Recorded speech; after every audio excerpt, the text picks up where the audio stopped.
नमस्कार, आपण पाहत आहे भांडा फोड न्यूज. एका दमात भ्रष्टाचारी कोमात.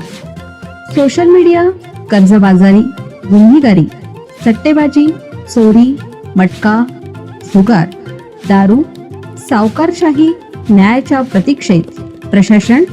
भांडाफोड न्यूज. एका दमात भ्रष्टाचार. शिवराज मोटेगावकरने सुपारी देऊन केली अविनाश चव्हाणची हत्या. राष्ट्रवादीच्या नेत्याच्या दाव्याने खळबळ. नीट पेपर प्रकरणात महाराष्ट्रातील नाशिक, पुण्यानंतर आता लातूरमधील कनेक्शन आणखीन गडद झाल्याचं पाहायला मिळत आहे.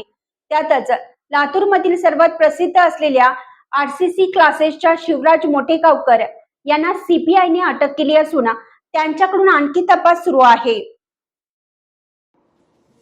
या प्रकरणात आणखीन कोण कोण सहभागी आहेत, आणखीन कोणत्या क्लासेसच्या संचालकांचा, प्राध्यापकांचा यात समावेश आहे का, याची चौकशी सीबीआयकडून सुरू आहे.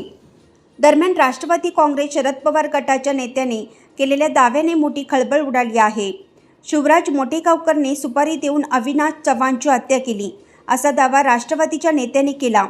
लातूरमधील स्टेप बाय स्टेप क्लासेसचे मालक अविनाश चव्हाण हत्या प्रकरणातील नंबर 1चा आरोपी शिवराज मोटेगावकर आहे. त्यांनी सुपारी देऊन अविनाश चव्हाणची हत्या केल्याचा आरोप राष्ट्रवादी शरद पवार यांचे प्रवक्ते शिवराज बांगर यांनी केला आहे. अविनाशच्या मावस भावाने दाखल केलेल्या पहिल्या गुन्ह्यामध्ये 1 नंबरचा आरोपी म्हणून आरसीसी क्लासेसचा संचालक शिवराज मोटेगावकर होता आणि 2 नंबर गणेश चौगुले हा आरोपी होता, असा दावा शिवराज बांगर यांनी केला आहे.